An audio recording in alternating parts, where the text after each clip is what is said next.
dia, igreja. Muito bom estar aqui novamente. Depois de 10 dias quase viajando aí, bom estar de volta. Baixe suas cabeças, vamos orar. Vamos pedir para Deus o direcionamento nesse momento. Senhor Deus, amado Pai, graças te damos no nome do Filho Jesus, Senhor, porque somente a Ti, Pai, devemos adorar e louvar.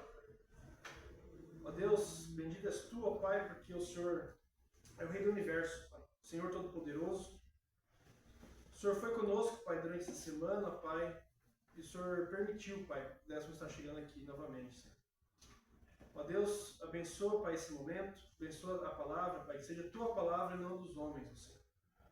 Fala conosco, Pai, que Teu Espírito Santo, Senhor, venha transformar nossas vidas, para que andemos conforme a Tua vontade, Pai. Nós te clamamos no nome do Filho Jesus. Amém.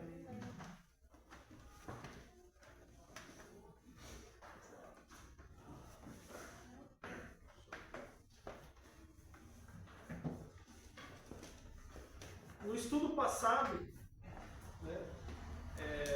sobre a carta de Colossenses, nos leva então até o terceiro capítulo, onde o tema do capítulo é vocação, chamado.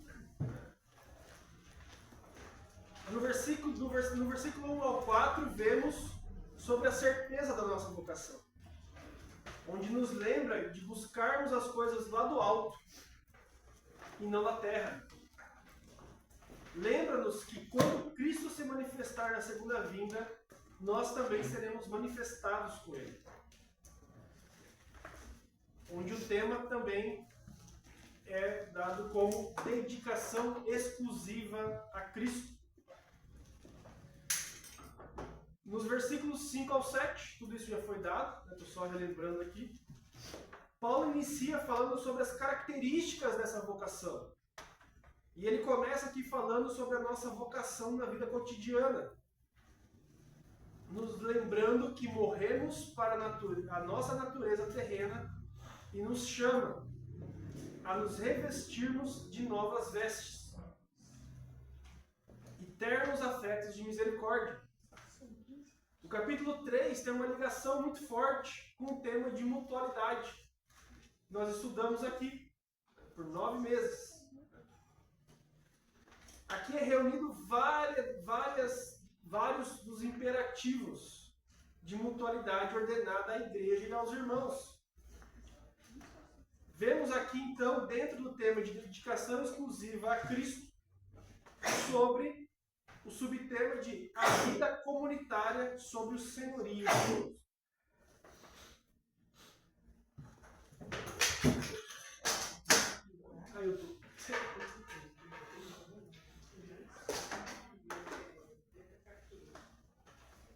Nos versículos 18 a 21, que foi o tema passado, vemos sobre a vocação no lar, onde vemos os imperativos de mutualidade voltados à relação marido-mulher, pais e filhos. Vemos aqui, então, dentro do tema de dedicação exclusiva a Cristo, sobre o senhorio de Cristo na vida conjugal e na vida familiar. E entre os versículos 22 até o capítulo 4, versículo 1, nós veremos então a vocação nos relacionamentos entre servos e senhores, trazendo à tona o imperativo de mutualidade de sujeitar-se uns aos outros. Falamos isso aqui. Vemos aqui então, dentro do tema de dedicação exclusiva a Cristo, o subtema de a vida comunitária sobre o senhorio no trabalho. Vamos abrir então o nosso texto, Colossenses 3, versículo 22.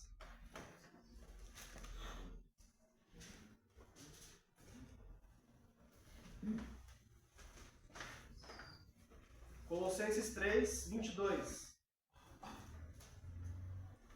Servos, obedecei em tudo ao vosso Senhor segundo a carne, não servindo apenas sob vigilância, visando tão somente agradar a homens, mas em singeleza de coração, temendo ao Senhor. Tudo quando fizerdes, fazei de todo o coração, como para o Senhor, e não para os homens, cientes de que recebereis do Senhor a recompensa da herança.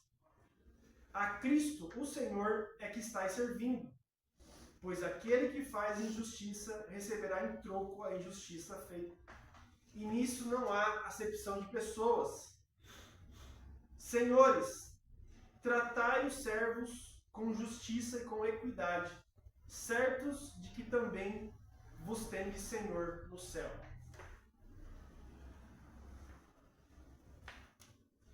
Paulo começa aqui com a palavra servos, mas que também pode ser traduzida como escravos. A escravidão era uma prática estabelecida no tempo de Paulo. Havia cerca de 6 milhões de escravos no Império Romano. Muitos deles pessoas cultas, com grandes responsabilidades nas casas de famílias de classe alta, onde era comum ajudarem a educar crianças.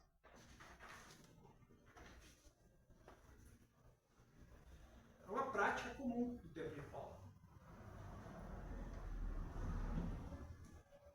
Mas por que a igreja não se opôs abertamente à escravidão?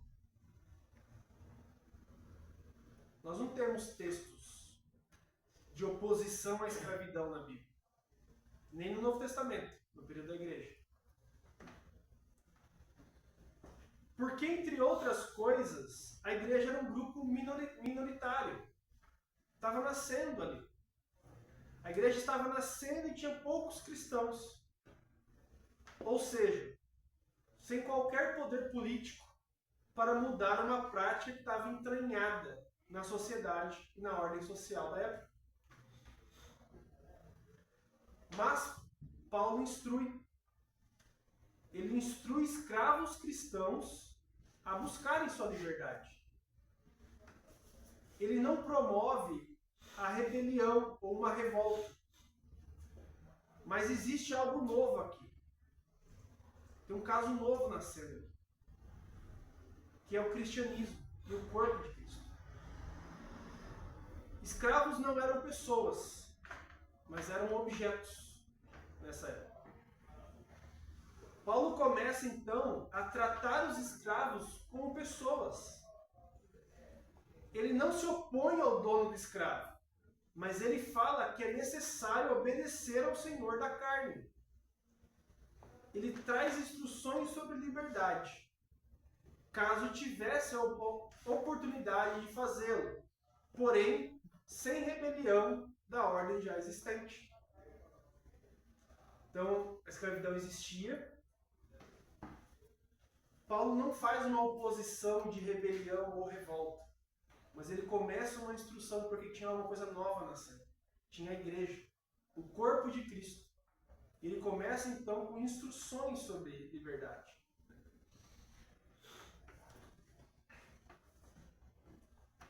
Vamos abrir lá 1 Coríntios, capítulo 7, versículo 20.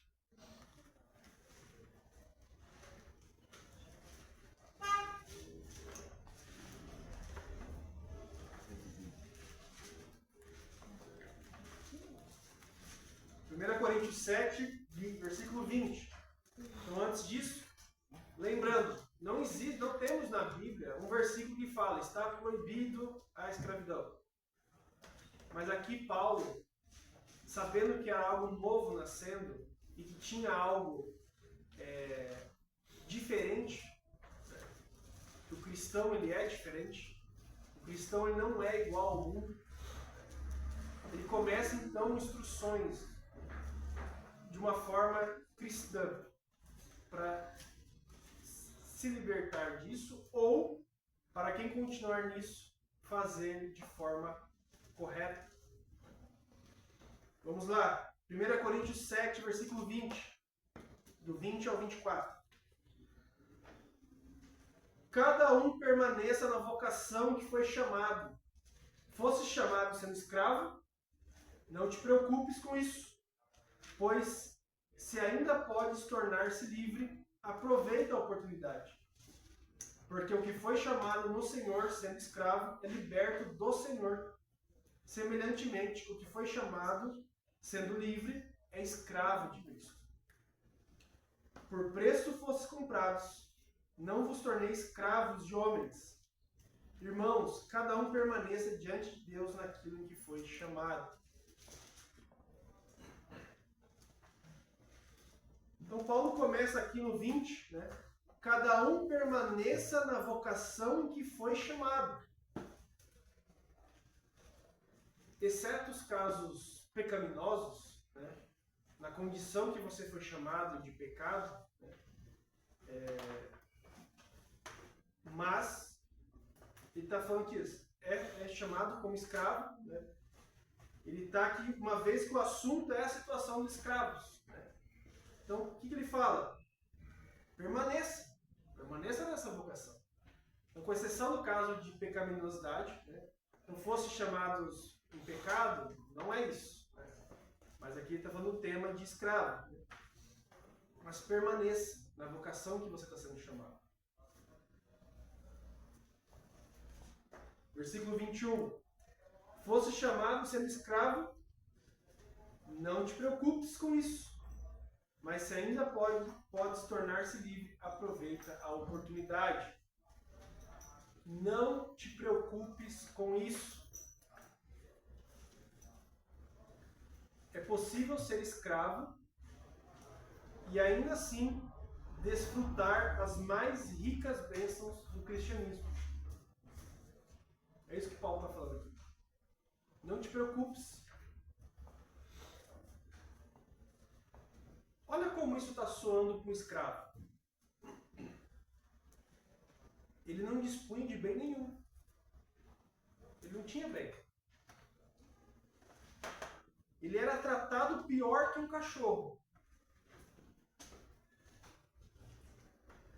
Vemos isso hoje em dia, inclusive, né? Quantas vezes a gente vemos pessoas tratando seus cachorros melhores do que seres humanos. Tem um gerente do supermercado que eu trabalhava antigamente que ele brincava, né, que iam pessoas comprar filé mignon e mandavam moer pro cachorro. E falava que meu cachorro tá com um problema na arcada dentária. Mas o escravo era tratado pior que o cachorro.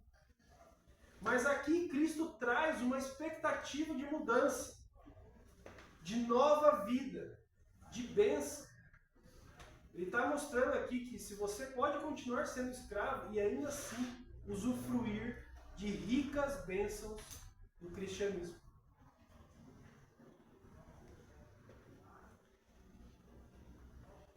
E ele diz aqui, aproveita a oportunidade. Então, ele não exige, né, que se busque de forma rebelde, como uma rebelião, mas antes usar da servidão como testemunho de Cristo. Se você é cristão e é escravo, use isso como testemunho na sua vida, para que seu Senhor possa ver o cristianismo em você.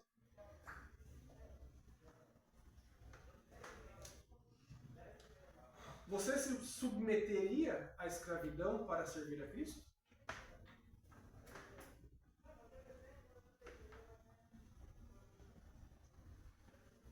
Cristo não nos manda levar a palavra a toda a nação e todos os povos? Sim ou não? Sim.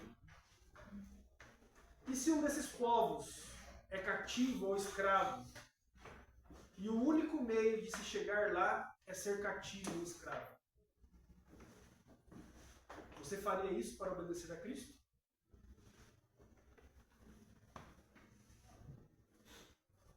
Solta pra gente agora o vídeo.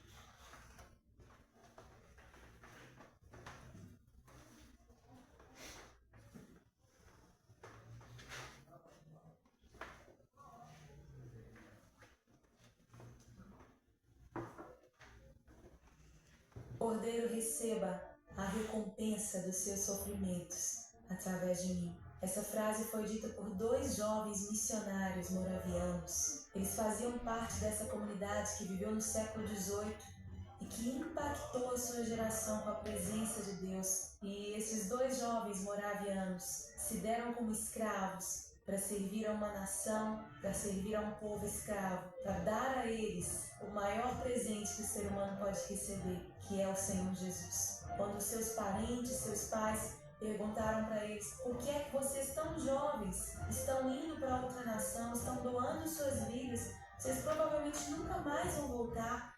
Eles disseram essa frase: para que o Cordeiro que foi imolado receba a recompensa dos seus sofrimentos. Em nome de Jesus, que nós possamos dizer essa frase e doar as nossas vidas para que o Senhor Jesus seja glorificado na nossa geração. É um exemplo.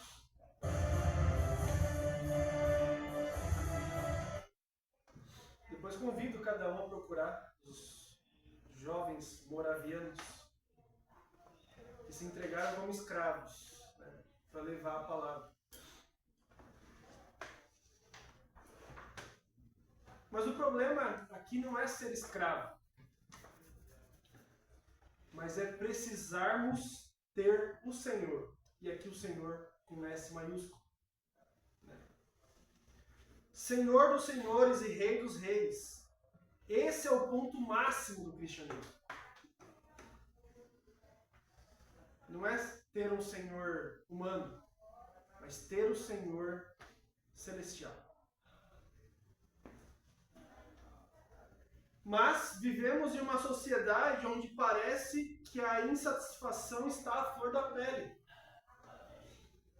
A pessoa está insatisfeita no lugar em que mora, na casa que tem, no emprego que tem, na vida que tem, na igreja que tem. É mais fácil descobrir o que ela está satisfeita. Achando que o problema está nos outros e nas coisas. Mas não é. O problema é ter Cristo, de fato, no coração. Este senhorio, verdadeiramente, vai fazer com que a pessoa se acomode e seja útil onde ela estiver. Seja escravo, seja livre. Este é o termos Cristo no coração. Se tivermos isso, Ele vai nos acomodar e nos fazer útil, onde quer que nós estejamos. Temos exemplos aqui. Pessoas que se entregaram e tinham Cristo verdadeiramente no coração. E eles, aquilo foi confortável para eles.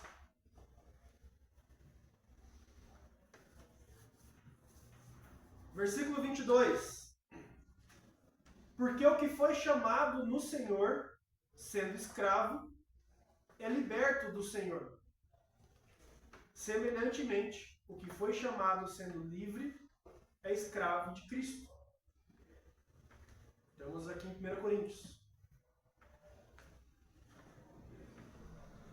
Dos pecados e escravidão de Satanás, caso fosse escravo, esse é o liberto no Senhor. Sendo escravo, é liberto do Senhor, é liberto. Senão, se éramos pecadores e de escravidão de Satanás, somos libertos. Mas caso fosse livre, ao se converter, tornaria escravo do Senhor Jesus. Semelhantemente, o que foi chamado sendo livre é escravo de Cristo. Nós somos escravos de Cristo.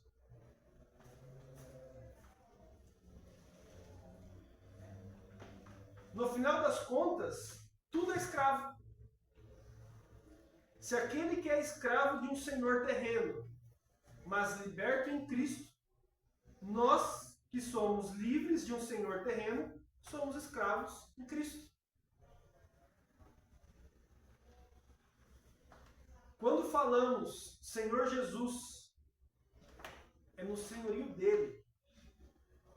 E no tema de hoje, no trabalho. Nós cantamos isso aqui.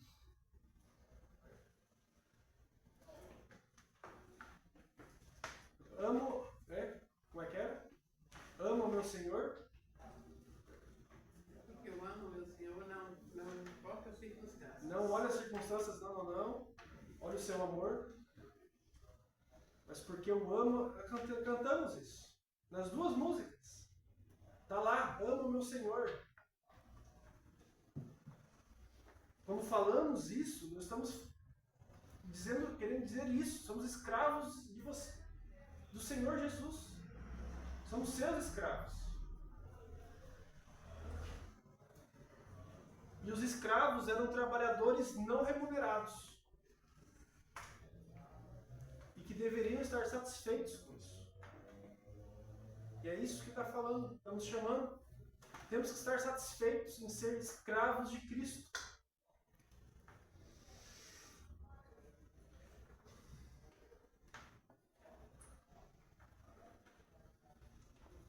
Versículo 23. Por preço fosse comprados, não vos tornei escravos de homens. O escravo pertence àquele que o comprou. E nós devemos pertencer àquele que nos comprou. Nós somos comprados pelo sangue de Jesus, que pagou um alto preço lá na cruz para isso. Ele nos comprou.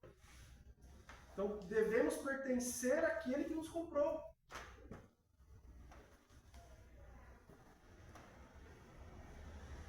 Se somos comprados por Jesus e somos escravos dele, então não tem por que sermos escravos de homens. Seguirmos esse mundo, a filosofia desse mundo, os bens de vida desse mundo, os padrões desse mundo, os alvos desse mundo. Nós temos que servir o nosso Senhor, com S maiúsculo. Deus. Estarmos focados nisso. Olha quantas cadeiras vazias temos aqui hoje.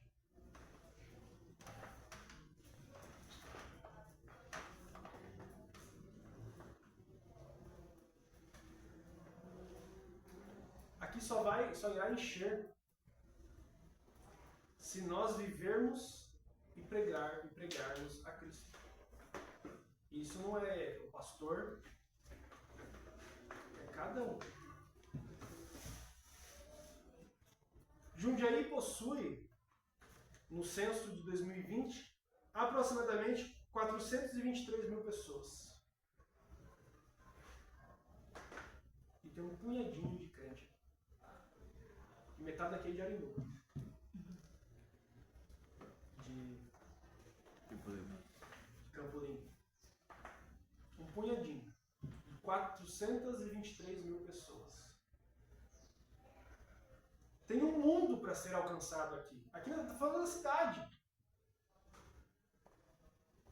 E nesse mundo de trevas, eu e você somos luz. Somos nós que temos que alcançar esse povo.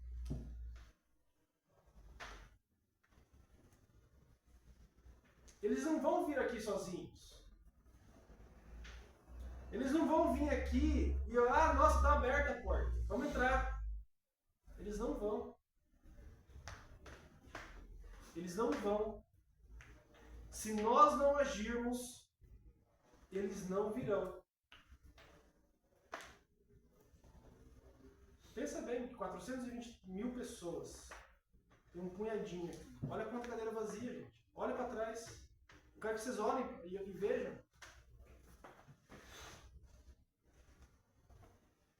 E muitas vezes nós ficamos aqui esperando. Não, mas o pastor vai fazer esse trabalho para nós. Fulano vai fazer esse trabalho para nós.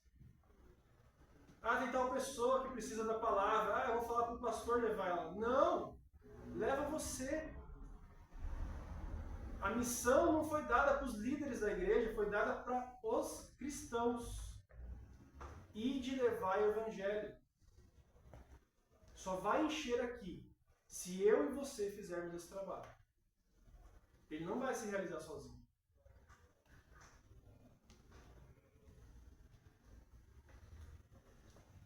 É necessário vivermos o cristianismo. Viver o Cristo na nossa vida. Esse é o ponto que o apóstolo Paulo está trazendo. Está levantando aqui. Não é a condição que você está. É o que você vai viver com essa condição. Fosse chamados escravos?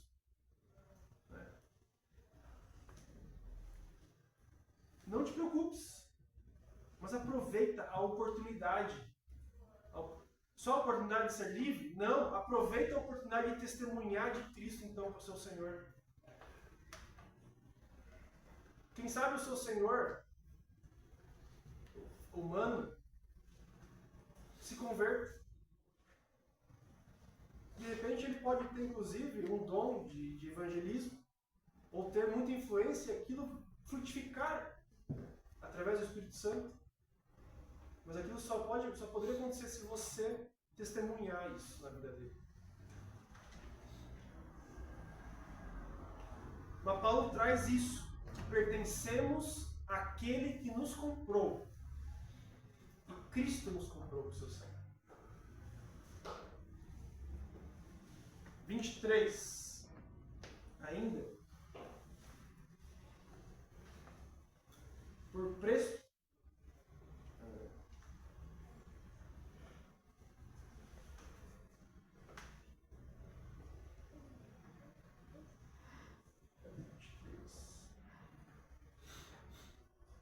Ah, 24, perdão.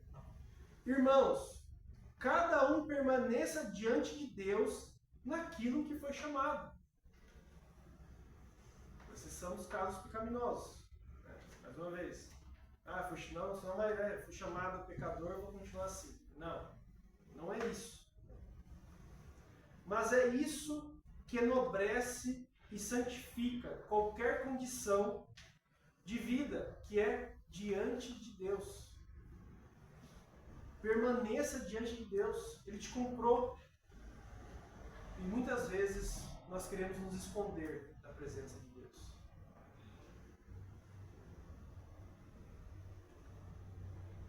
É isso que dá razão de ser na nossa vida. De estarmos, de permanecermos na presença de Deus. É disso que estamos trabalhando aqui. O senhorio de Cristo no trabalho. Nós fomos para o Rio Grande do Sul agora. E tivemos contato com irmãos da Igreja Batista lá de São Francisco de Paulo. E eles comentando que está tendo muito suicídio no Rio Grande do Sul. Por conta da tragédia. Porque as pessoas não estão se sentindo úteis. Ou acham que perdeu tudo. Eu realmente não sei. Eu não tenho a experiência para falar isso. Passar por algo como eles passaram. Mas isso não pode sair do coração. A pessoa não pode deixar de se sentir útil porque estamos devemos permanecer diante de Deus. Esse tem que ser o nosso alvo.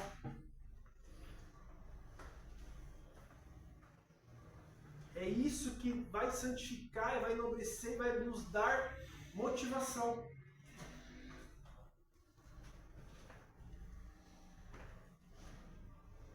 O propósito da igreja é espalhar o evangelho e ganhar almas.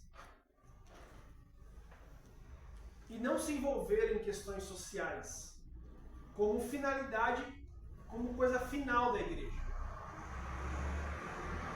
A finalidade da igreja não é o social, é ganhar almas.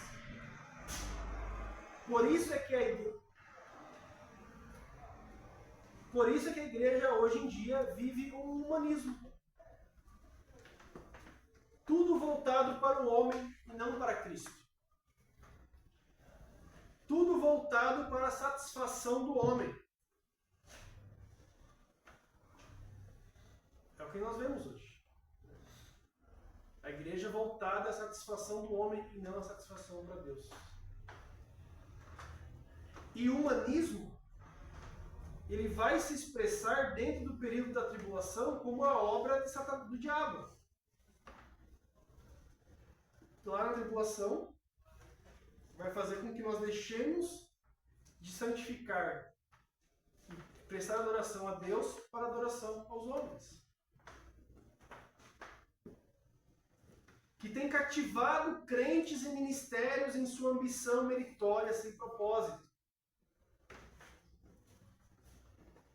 Mas essa obra, que a gente vai ver que está lá na tribulação, ela já desceu aqui.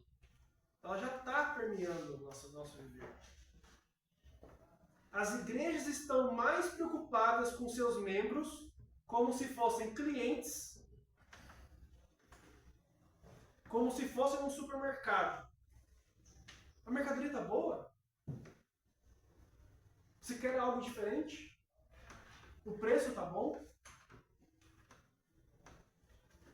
Mas não é isso. Não é isso. Nós não estamos aqui para satisfazer homens, mas para satisfazer a Deus. A palavra de Deus é feita de confronto, de advertência, de mudanças, apresentando um caminho de provas que temos pela frente, para podermos crescer espiritualmente. É isso que a palavra é feita. Mas o que muitas das igrejas, dos crentes, têm buscado é uma igreja que satisfaça ela. É um lugar que satisfaça ela. É um evangelho que satisfaça ela.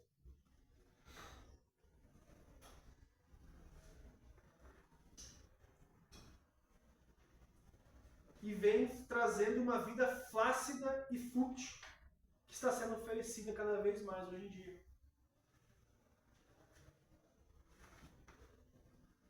Hoje em dia, virou moda. É o evangelho social. O que é o evangelho social? A igreja se preocupa com os aspectos sociais. Precisamos dar comida para o cidadão de rua morando debaixo da ponte. Precisamos resgatar as crianças, precisamos tratar os enfermos. Mas e o evangelho? E a salvação? Em Cristo, que é o principal. Que é isso que Cristo mandou você fazer. As pessoas estão sendo ludibriadas pelo humanismo. Pela prática humanista. Voltada para o ser humano. E não para a adoração de Cristo. Humanismo, ou não sei se existe essa palavra, mas animismo, né, que às vezes, né, vamos cuidar, né, forte dos animais, e a gente deixa. Gente, é Cristo que nós temos que pregar.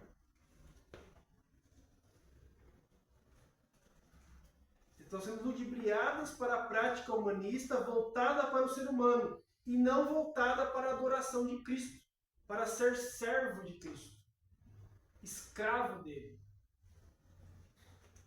É isso, ele nos comprou com seu sangue, somos escravos dele. As pessoas estão procurando evangelhos. Se você falar de ser escravo de Deus, fala, não, eu sou escravo de Deus. Porque elas estão buscando conforto e não confronto.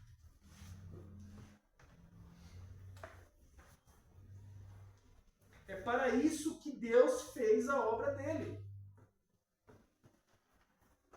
As pessoas que estão sendo atendidas, elas estão recebendo o Evangelho?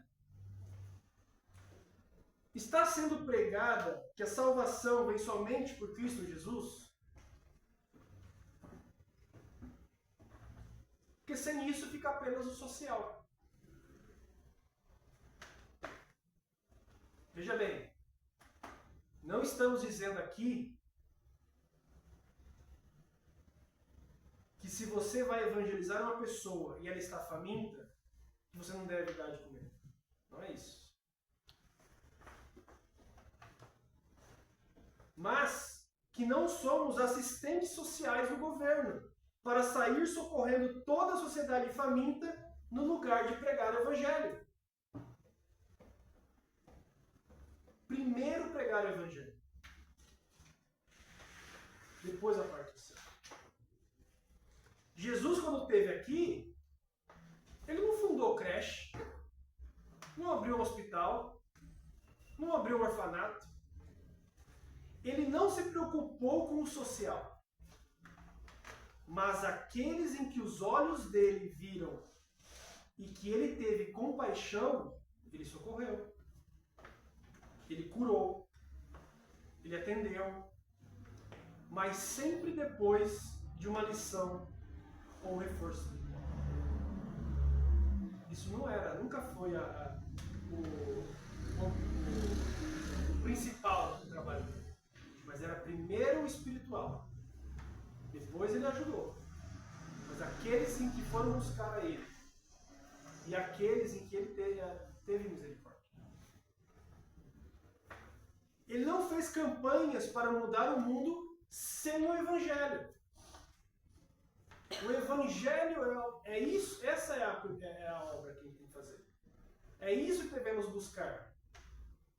Não existe mudança de mundo com campanhas sociais sem o Evangelho. Ah, eu vou sair e vou levar um casaco pro cara da rua. Você vai falar de Deus para ele? Se você vai falar de Deus para ele, legal. Eu falo. Isso aí. Aí sim. Agora, se você não fazer, é o social. E Jesus, gente, nada que Jesus nos mandou fazer, ele não nos mostrou com exemplo. Nada. Quando ele falou para nós sermos humildes, ele mostrou. Quando ele mostrou da evangelização, ele deu o exemplo. Ele sempre fazia primeiro com a palavra. Depois ele fazia o social. Então veja bem, não estou falando para não fazer. Não devemos fazer isso. Mas o principal dessa ação tem que ser o Evangelho de Deus. É falar para as pessoas da salvação que só está em Cristo Jesus. Porque fora isso, a gente vai ser apenas um assistente social do governo.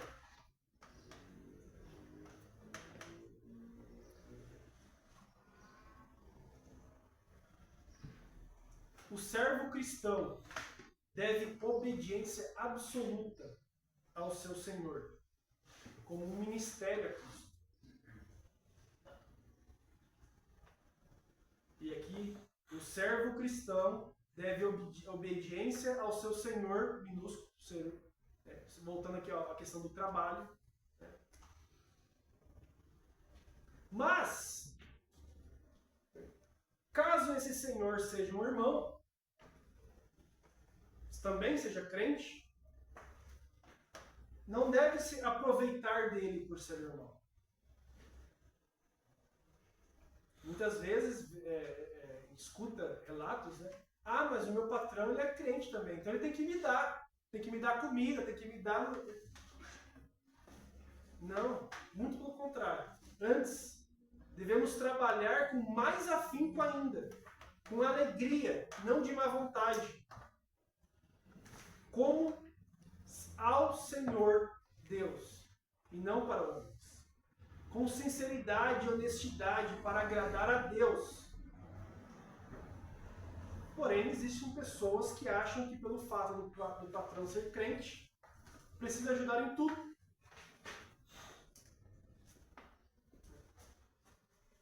Ou que, se ele não é crente, então eu não devo fazer. Se ele não é crente, então não vou me esforçar. Mas não é o que o texto está falando. Vamos voltar lá. Colossenses 3, 22.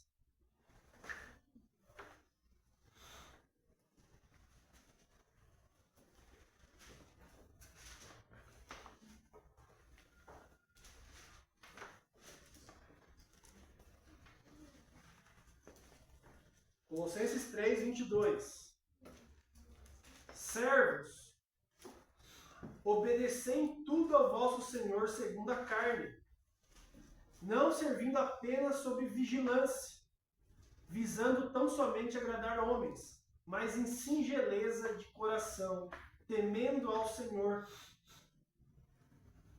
Não apenas sob vigilância, não trabalhando apenas quando o patrão está olhando.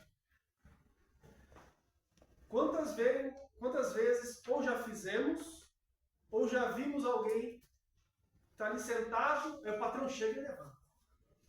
Começa a trabalhar. Mas o texto fala, não faça isso apenas sob vigilância.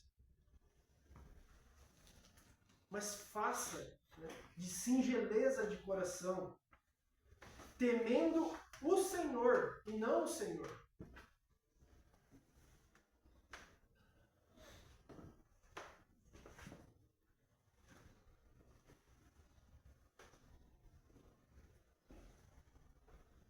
Engraçado que muitas vezes nós fazemos coisas para o senhorio terreno.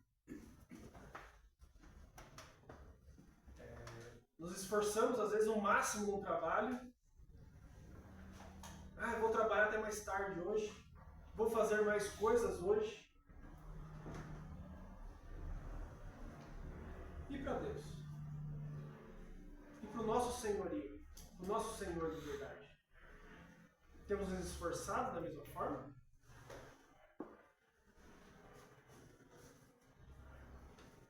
O patrão humano não é onisciente, onipresente, onipotente. Mas Deus é. Então, se Paulo fala não servindo apenas sob vigilância, não existe um momento em que Deus não está olhando para ti. Aqui eu agora não vou fazer, né? Eu vou esperar aqui. Quando Deus estiver olhando, eu vou fazer.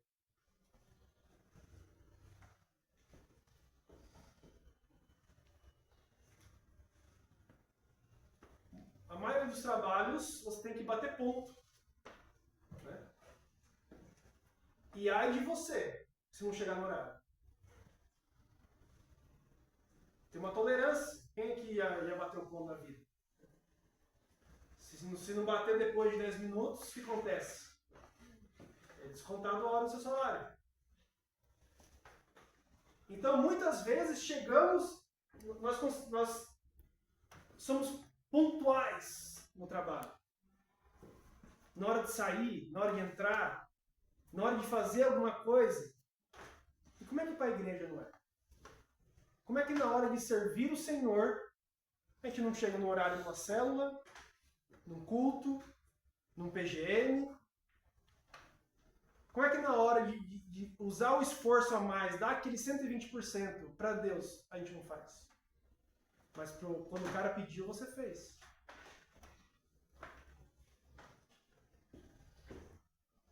Isso é reverência. Devemos ter reverência com Deus. Devemos ter aqui com temor e tremor, como nós vimos. Como é que para o homem você faz e para Deus não? Você é escravo de Deus. Por que para Deus você não tem reverência?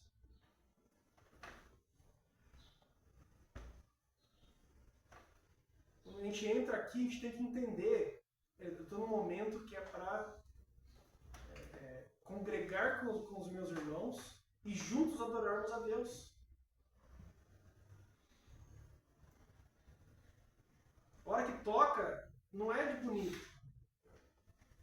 Porque é para começar, é reverência. Agora, se fosse o patrão no trabalho, quando toca, quem trabalha em fábrica tem isso, né? Fábrica tem muito Como é que se o patrão toca, o cara tá lá no horário?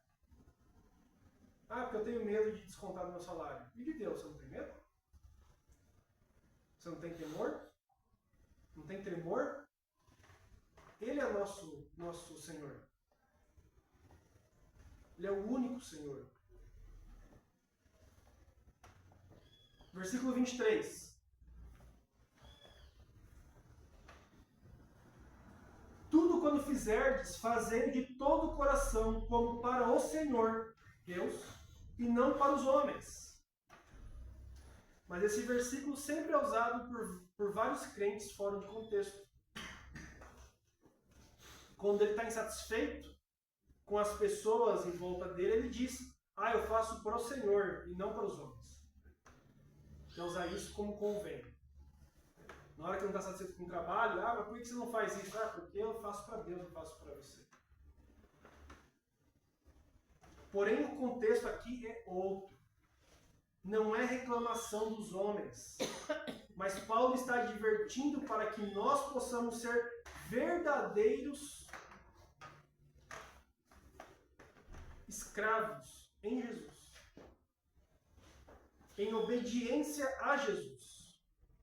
É uma motivação diferente do que é dito fora da igreja. Devemos ser exemplos, testemunhas de Cristo. Ser bom escravo é um ministério. Ser bom funcionário é um ministério. Pois é para o Senhor e não para os homens. Mas o meu patrão é muito chato. Deu exemplo. Jesus, ele deu exemplo de tudo que você pensar na sua vida. Como é que se portaria assim? Lê a Bíblia que você vai ver que Jesus deu um exemplo desse. Então, ser bom escravo, ser bom funcionário é um ministério. É isso que Paulo está falando. O seu Senhor, ele é espiritual, mas deu testemunho. Fosse chamar os escravos, não se preocupe com isso.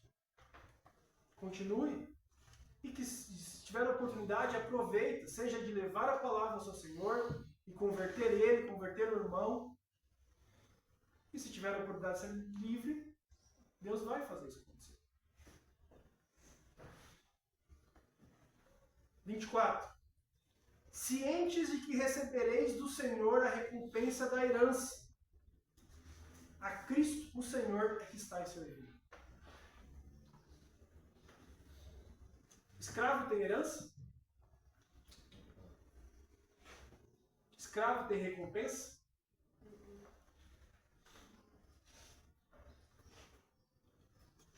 Estão percebendo por que ele fala para não se preocupar com isso?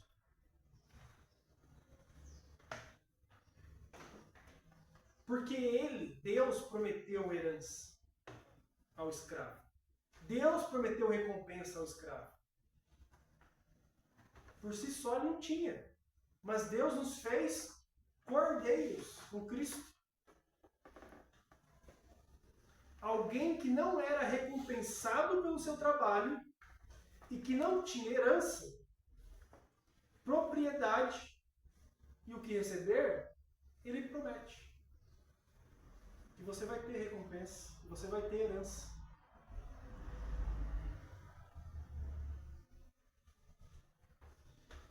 Apesar de não haver escravos em nossa sociedade, esses princípios aplicam-se a qualquer tipo de relação honesta trabalhista. Bem como atitudes educadas, com bom senso, discernimento e consideração ao irmão ou irmã.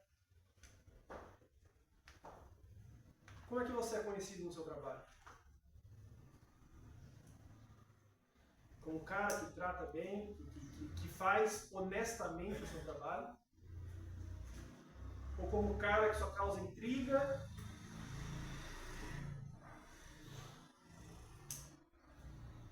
Que só ofende, que cria rebelião contra os líderes?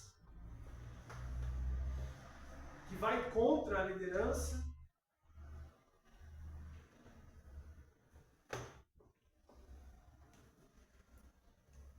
Mas não é isso que Cristo prega. E Paulo traz uma visão completamente diferente da que temos. A parte B do versículo aqui, a Cristo o Senhor é quem está servindo. Então, no trabalho, você está servindo a Cristo. Isso deve ser o exemplo.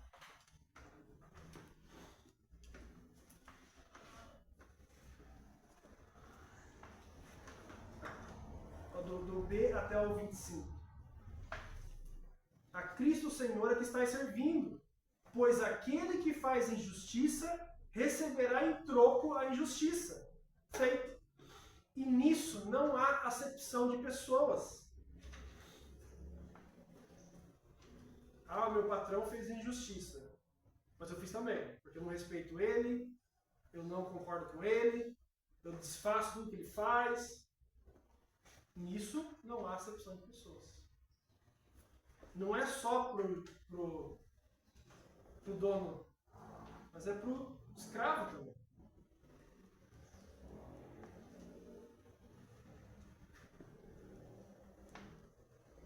Pois aquele que faz injustiça receberá em troco a injustiça. Receberá de quem? De Deus. Deus vai fazer.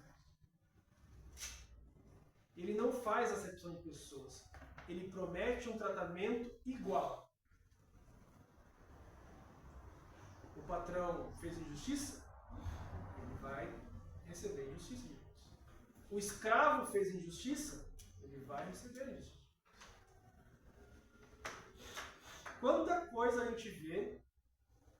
Eu trabalho nas Casas Bahia e a gente vê histórias de pessoas que vão achando brechas no sistema da empresa para tirar o dinheiro. Vai achando brecha nas coisas para prejudicar. Vai achando brecha. Paulo fala: aquele que faz a injustiça receberá em troco a justiça. Assim como o patrão, que às vezes tira mais do que deveria. Deus vai dar a ele a recompensa da injustiça dele. Ele não faz acepção de pessoas. Seja por crente, seja por não crente. Você é crente, tem feito injustiça, vai receber também. Pior ainda, né? Porque você deveria ser um exemplo de honestidade, de educação, de tratar as pessoas bem. Ah, mas meu patrão é um grosso. Trata ele bem. Jesus dá o exemplo. Ah, mas eu não sei como fazer isso. Leia a Bíblia. Para de terceirizar o ensino. Vai ler você, que você vai descobrir que para tudo Jesus dá um exemplo. Com quem foi mal educado, ele deu o exemplo de educação. 4.1. Estamos caminhando agora para o fim.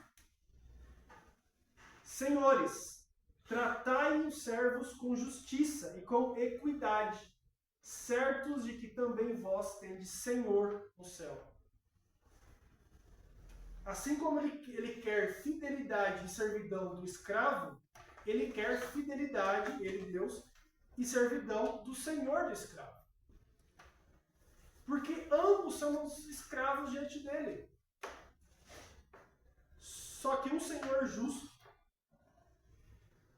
que nos trata com justiça e com equidade. Para os senhores romanos, esse era um conceito novo. Pois os escravos eram considerados objetos e não pessoas. Pois tinham controle quase absoluto sobre seus escravos e poderiam fazer com eles o que bem entendessem. Então Paulo está trazendo um conceito novo. Embora não vemos nas Escrituras um ataque à escravidão, nós vemos que os lugares onde tem o cristianismo hoje não tem escravo.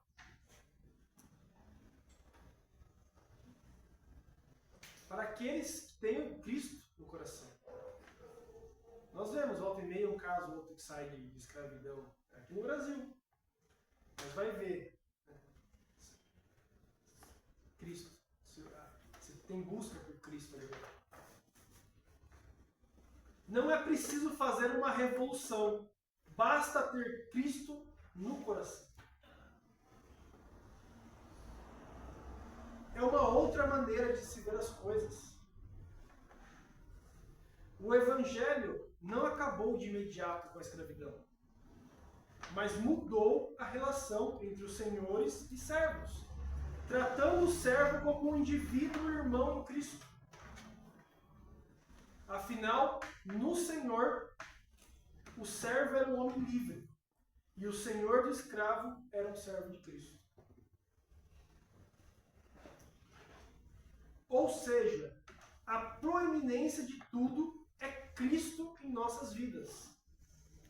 Ele tem que ser proeminente. O que é proeminente? Que se sobressai. Ele tem que se sobressair na nossa vida. Se ele for proeminente em nossa vida, se ele se sobressair na nossa vida, mudaríamos nossa vida e coração. Nos sujeitaríamos uns aos outros na vida conjugal, pais e filhos, como também entre servos e senhores. Sujeitar-se uns aos outros é um mandamento. É um imperativo de mutualidade para a igreja. Paulo fala essa mesma coisa em Efésios, vamos lá, Efésios 5:18.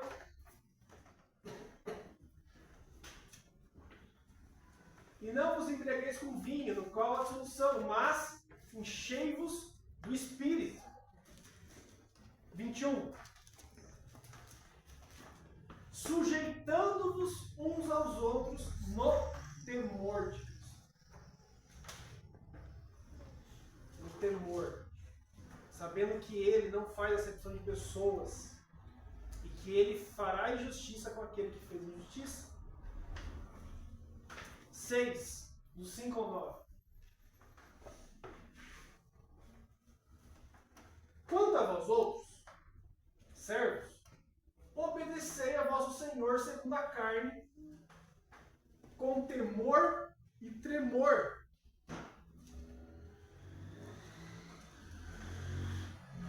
Na sinceridade do vosso coração, como a Cristo. Tem um chefe? Sirva ele. Mas sirva como se estivesse servindo a Deus. Por temor a Deus, não ao homem. Quantas vezes, eu vou fazer isso aqui porque meu chefe mandou e eu estou com medo de ser mandado embora. E na hora que vai fazer uma coisa para Deus, não faz porque não tem medo de Deus.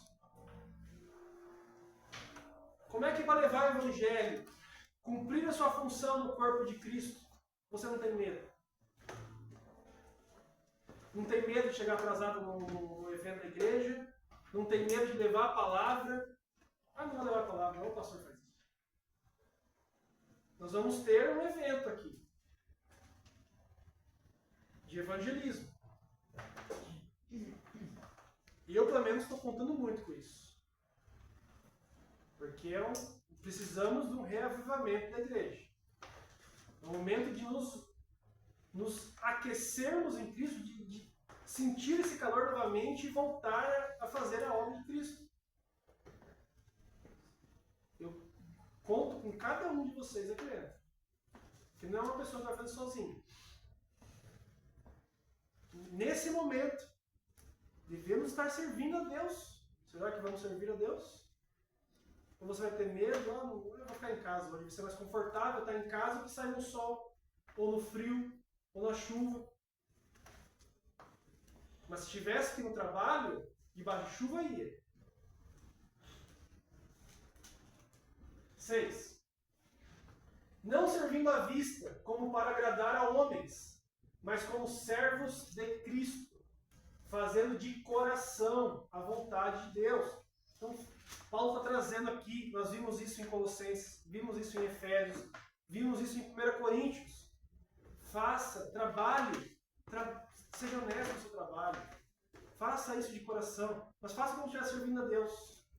Que no resto, você vai se sentir confortável em estar fazendo a obra dele. Seja escravo, seja livre. 7.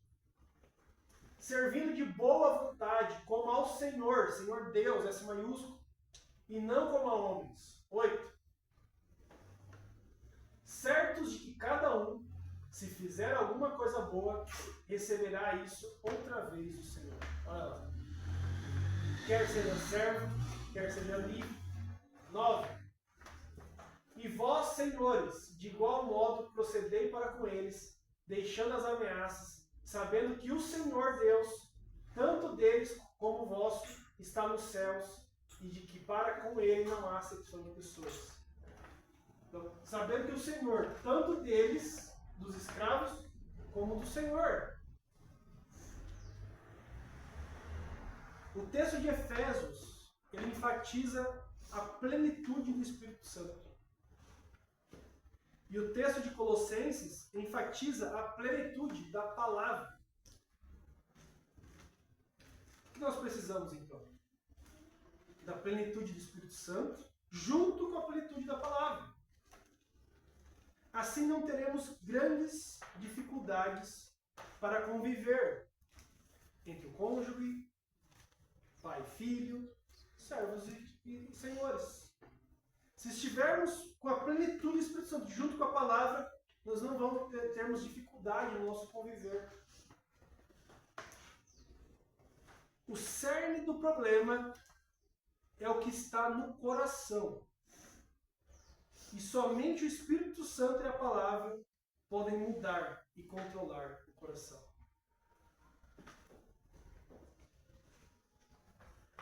Você está cheio do Espírito Santo e da palavra de Deus?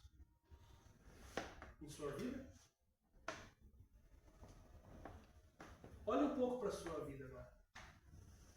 Para as dificuldades, para as circunstâncias. Né? Nós cantamos isso. Né? Será que muitas vezes não está faltando estar cheio do Espírito e da palavra? Não olhe para as circunstâncias, não. Olhe para o seu amor. Quem fala isso tem que ser uma pessoa cheia do Espírito Santo e da palavra de Deus. Será que muitas vezes na sua vida não está faltando isso? A palavra e o Espírito Santo? O problema reside no coração do homem. E a solução é a palavra e o Espírito Santo de Deus. Amém? Amém. Vamos orar? Senhor Deus, amado Pai, graças te damos no nome do Filho Jesus, ó Pai, que o Senhor nos ensina, Senhor, através da sua palavra. Clamamos, ó Pai, que o Senhor venha abrir os nossos ouvidos, os nossos olhos, nosso coração, ó Pai, para que possamos receber isso, Pai, e nos encher do Espírito Santo e da palavra. Ó Deus, que seja o Senhor a residir no nosso coração, ó Pai, e que possamos, ó Pai, quer escravos, quer livres, ó Pai, buscarmos adorar somente a Ti, Senhor. E sermos testemunho, ó Pai, da Tua palavra, onde quer que estejamos. E que busquemos, ó Pai, obedecer a Ti, acima de tudo, Pai. Transforma, Senhor, nosso viver, ó Pai, para que o nosso corpo faça isso de forma automática. Que o nosso corpo já busque fazer isso. E que o Seu amor, ó Pai, possa trabalhar nas nossas vidas, Pai. Quebrar aquilo que ainda precisa ser quebrado. E que a misericórdia, Senhor, do Seu Filho Jesus Cristo, haja na nossa vida, Pai. Perdoa, Pai, nossos pecados, Pai. Mas que o Teu Espírito Santo trabalhe, Senhor, para que possamos ser servos do Senhor, sermos ferramentas, ó Pai, do Teu poder. Nós te clamamos e pedimos em nome do Filho Jesus. Amém. Obrigado.